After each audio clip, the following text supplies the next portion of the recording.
Salam əziz şagirdlər. Bizim bugünkü mövzumuz dövlətin xilaskarı. Bəli, bugün biz sizinlə Azərbaycan xalqının böyük bir oğlu, böyük şəxsiyyət, ümumilli lider adını almış şəxs haqqında danışacağıq. Söhbət Heydər Əliyevdən gedir. Hər birinizə yaxşı tanıdığınız bu şəxsiyyət haqqında gəlin onun həyat fəaliyyətini əvvəldən sona qədər bir daha izləyək. Yüksəlişə doğru. Əziz şagirdlər, Heydər Əliyev Naxçıvanda zəhmətkeş bir ailədə dünyaya göz açmışdı. O təkcə Azərbaycanın deyil, keçmiş Sovet dövlətində, yəni SSR-də dünya şöhrətli dövlət xadimi olmuşdu. Dövlət Təhlükəsizliyi Komitəsinin Leningrad, yəni indiki Sankt-Peterburq şəhərində rəhbər kadrların hazırlığı məktəbinin məzunudur. Heydər Əliyev Bakı Dövlət Universitetinin Tarix Fakültəsinin də məzunudur.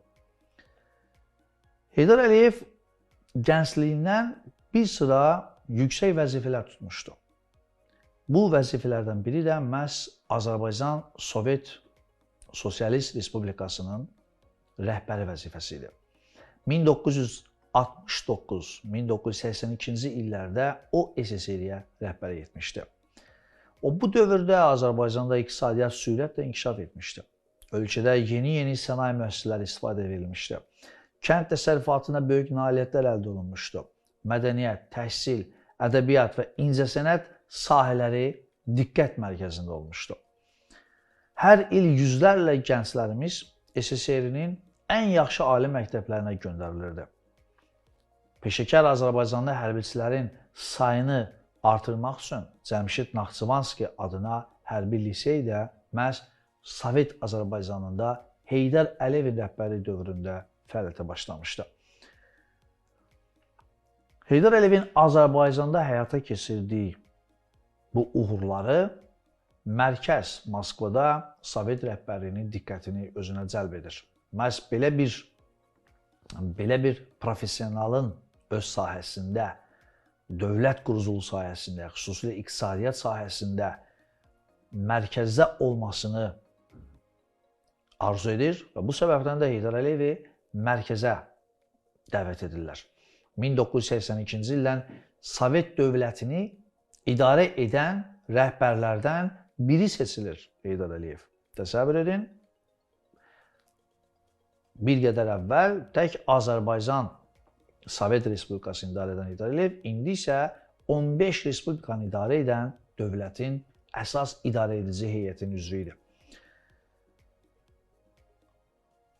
Və Sovet dövlətində də fəaliyyətə başlayan Heydər Əliyev burada da böyük layihələrin icrasına başlayır. Məsələn, onun dövründə dünyada ən iri nəqliyyat layihələrindən biri hesab edilən Baykal-Amur magistralı, qısaca BAM deyirlər ona, bu dəmir yolunun ikincisi prosesi baş verir.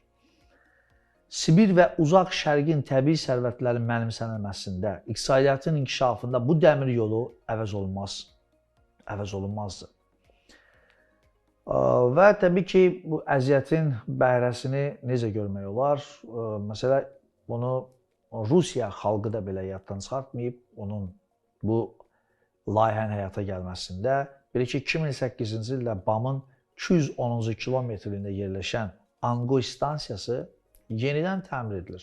Və bu zaman ona kimin adı verilir? Sözsüz ki, bu işdə bu layihənin əsas müəllifi olan Azərbaycan xalqının ümumi lideri Heydər Əliyev. Bildiyiniz kimi, 1993-cü ildə Azərbaycan böyük təhlükə içərisində idi.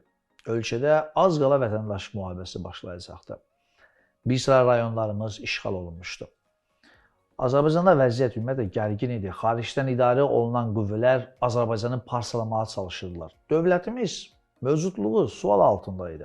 Məhz bu zaman, əvvəlki mövzularımızdan da xatırlayırsınız ki, məhz Azərbaycanın qurtuluşu Heydər Əliyev sayəsində oldu. Məhz onun Azərbaycan rəhbəri tərəfindən xalqın təkidi ilə ölkəyə, Bakıya dəvət olunması bu prosesin qarşısını almasına böyük misilsiz rol oynadı. Onu qeyd edək ki, Heydər Əliyev Moskvadakı vəzifəsindən istifa verdikdən sonra o Azərbaycana qayıtmışdı. Bir müddət əvvəl Naxçıvan Muxtar Respublikasının Ali Məclisinin rəhbəri də olmuşdu. Sonradan isə Azərbaycan Respublikasının rəhbəri olaraq prezident seçilmişdi və qısa müddətdə böyük işlər görmüşdü. Məhz onun böyük təcrübəsi sayəsində Azərbaycan böyük facilənin qarşısının alınmasında böyük bir rol oynadı. Qısa müddətdə ölkə daxilində sabitlik yaratdı. Parçalanma təhlükəsi aradan qalxdı.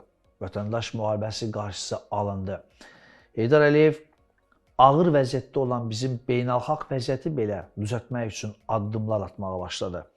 O, böyük dövlətlərin havadarlıq etdiyi işğalçı Ermənistanla danışıqlara başladı. Soruşa bilərsiniz, nə üçün? Heydər Əliyev başa düşürdü. O bilirdi ki, Azərbaycan torpaqları işğal edilib, bu torpaqlar qaytarılmalıdır. Ancaq həmən dövrdə Azərbaycan dövlətin əlində olan ordu çox zəifləmiş bir ordu idi. Silah cəhətdən, təşkilatlama cəhətdən, özünüz görürsünüz, az əvvəl ölkədə az qala vətəndaş müharibəsi olacaqdı. Hərbçilərin bir hissəsi belə qiyam qaldırırdı. Bəs Heydər Əliyev bilirdi ki, vaxt lazımdır. Bir vaxt lazımdır ki, həmən vaxt ərzində ordumuzu yenidən quraq. Ordumuzu da yenidən qurmaqdan ötürü sözsüz ki, bizə deməli, sərvətimizdən maksimum istifadə etmək lazım idi ki, maddi cəhətdən dövlətimizə xeyir əldə edək ki, onun hesabına ordunu düzəldək, silahlanmanı düzəldək ki, və daha sonra torpaqlarımızı geri qaytaraq. Bu səbəbdən, məhz bu səbəbdən Heydər Əliyev Ermənistanla danışıqlara getdi və nəhayət 1994-cü ildə Ermənistanla atəşkəs sazişi imzalandı. Əziz şahidlər, atəşkəs yəni cəbhədə silahların dayanması mənasını verir. Bu sülh müqaviləsi deyil. Bildiyiniz kimi, hələ də Ermənistanla sülh müqaviləsi bağlanmamışdı. Amma bununla da, yəni ki, bu atəşkəs bağlanması ilə 1994-cü ildə Birinci Qarabağ müharibəsi dayandı. İndi gəlin baxaq görək ki, Heydər Əliyev həqiqətən də bu müqavilənin bağlanması ilə nə əldə etdi? Bəli, o, Azərbaycan torpaqlarının, işğal olmuş torpaqların geri qaytarılması üçün hazırlıq mərhələsinə start verildi. 1994-cü ildə Heydər Əliyev dünyanın böyük şirkətləri ilə neft sahəsində böyük bir saziş imzaladı. Həmən saziş əsrin müqaviləsi adlanır. Məhz bu saziş hesabına Azərbaycan neftinə, yəni neft sənayesinə küllü miqdarda sərmayə qoyuldu. Elə bu sazişdən sonra Azərbaycan nefti dünyaya çıxarılması üçün böyük bir kəmərlər çəkilməyə başladı. Onlardan ən məşhurlarından biri Bakı, Tbilis, Ceyhan neft boru kəməri idi. Azərbaycan iqtisadiyyatına milyardlarla pul yatıran ölkələr burada sabitliyin olmasında da maraqlı qüvvələrə çevrilir. Gördüyünüz kimi bu təkcə iqtisadi cəhətdən deyil, həm də siyasi cəhətdən də belə müqavilənin bağlanması lazım idi. Nəticədə ölkənin beynəlxalq nüfuzu artdı. İqtisadiyyatımız yenidən dirçəlməyə başladı. Tezliklə Bakı, Tbilisi, Ceyhan neft boru kəməri tikintisinə start verildi. Azərbaycan nefti dünya bazarına çıxarıldı. Layihənin isə müəllifi sözsüz ki, Heydər Əliyev idi. Hazırda Ceyhan limanı məhz Heydər Əliyevin adını daşıyır. Bu, Azərbaycan Respublikasının xarici siyasətdə ilk ən böyük uğurlarından biri idi. Heydər Əliyevin fəaliyyəti təkcə iqtisadiyyat sahəsindən deyil, bir çox sahədə seçilir. Misal üçün, məhz Heydər Əliyev 2001-ci ildə Bakıda dünya Azərbaycanlılarını bir araya gətirərək ilk dəfə dünya Azərbaycanlılarının qurultayını keçirir. Azərbaycan nüfuzunun artırılması üçün tədbirlər görülür. Ancaq təəssüflər olsun ki, Heydər Əliyev yaşlanmışdı və xəstəlikdən əziyyət çəkirdi. 2003-cü il dekabrın 12-sində Heydər Əliyev əbədiyyətə qovuşdu. Həmin gün yüz minlərlə Azərbaycanlı bu dahi şəxsiyyəti sonuncu mənzilə yola saldı. Onun fəxri xiyabandakı məzarı xalqımızın və ölkəyə gələn qonaqların ziyarətgahına çevrilmişdi. Beləliklə, müstəqil Azərbaycanın ən çətin dövründə hakimiyyətə gələn Heydər Əliyev ölkəni dağılma təhlükəsindən xilas etdi.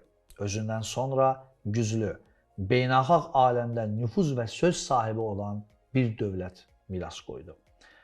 Təsadüfi deyil ki, müasir Azərbaycan Respublikasını Heydər Əliyevin şah əsəri adlandırırlar. Onun "mən həmişə fəxr etmişəm, bu gün də fəxr edirəm ki, mən Azərbaycanlıyam" ifadəsi hər bir Azərbaycanlının torpaq və vətənə olan sevgisinin rəmzidir. Əziz şagirdlər, bugünkü dərsimiz bu qədər. Növbəti dərslərimizdə görüşmək ümidi ilə sağ olun, sağlıqla qalın.